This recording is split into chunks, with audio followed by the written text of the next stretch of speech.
down there because I was part of the Gang of Eight that wrote the immigration bill in 2013. And by the way, let's not allow Trump to conflate. This is another one of these things. Allow him to conflate the refugee crisis with the immigration system we have to fix. These are two different things. And the immigration bill in 2013, which I wrote with John McCain and 6 other senators, which got 68 votes. That's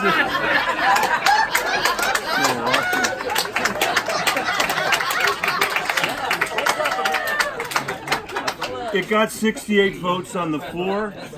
Just to remind you, that created a pathway for 11 million people that are here that are undocumented to become American citizens. It had the most progressive DREAM Act that had ever been conceived, much less passed, voted for by Republicans. It had $46 billion of border security in it, except it wasn't medieval wall security or like a moat. It was the stuff that would allow us to see every single inch of the border and deal with the fact that 40% of the people that came here that are undocumented came legally and overstayed their visas. I point that out only because when Trump says Democrats are for open borders, or when some of my colleagues running for president sort of expose us to that idea, every single Democrat voted for that bill. Every single Democrat voted for that $46 billion, but they voted for rational border security, paid for not by the Mexicans and paid for not by the taxpayer, but paid for by people paying immigration fees as they came into the country. That's our record, and that's where we should stand. I went down there because I chaired the Senate Democratic Campaign Committee in 2014. We lost a massive number of seats that year, and McConnell has yet to thank me for it because he became majority leader. But by the time, not New Hampshire, and by the way, you got the 2 best senators on the planet from New Hampshire.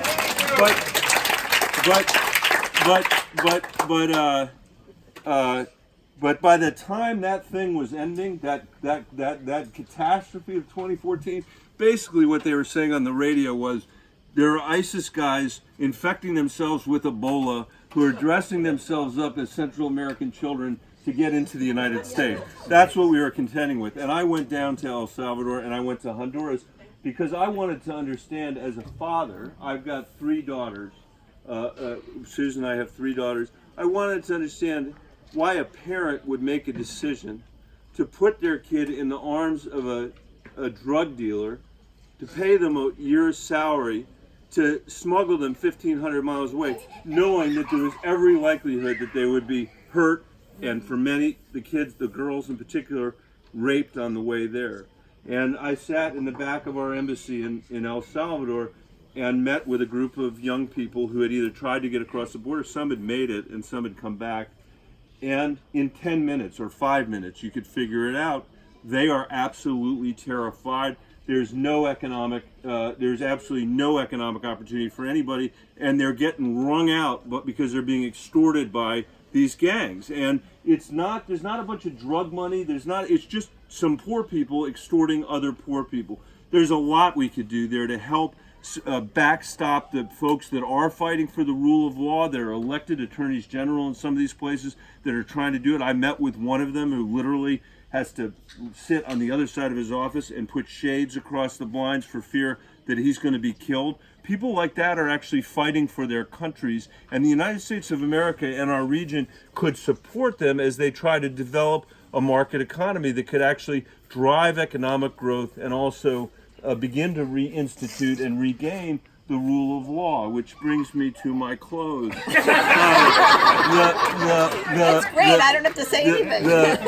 If you travel the world and you see, in general, almost without exception, where there is a thriving economy, there's a commitment to the rule of law. And where there's not, there's not. And that's what we can help support in our own hemisphere. And listen, we have a national security interest in doing this. This is not charity.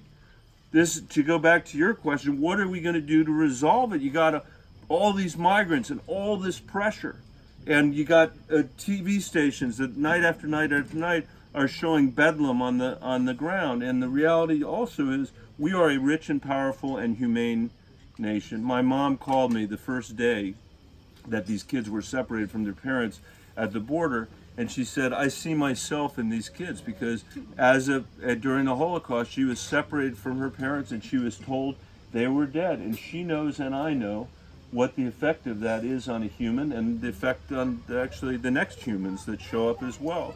And obviously it goes without saying the United States should never separate kids from their parents at the border. But under this president, we're now at a point where you've got more refugees in the world since World War II. And what's Stephen Miller and the president doing? Cutting off our responsibility Where are those children? to do what needs to I be. just need, can you find out the Wait, closed homestead? Yeah, Where I know, did they go? and we've got to find them and put in the good. I got to go because I know Mary Beth is done with me. I just want to say, the way I put it. thank you for having me. Thank you for having me.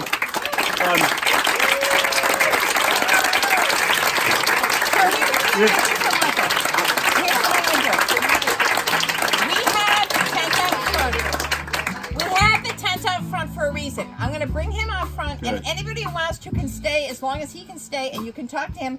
We're going to let the band play, so it's going to be Good. harder to talk back I'll here. be out of. And soon, Marion Williamson's here also. Great. We can talk with Hey, you. Marion. It's And great we're to gonna see you. And introduce her please, soon. michaelbennett.com is where you can go, and I would love to ask for your support. Thank you for your support. Thanks for having me. Oh, yeah, yeah. You can see us as well.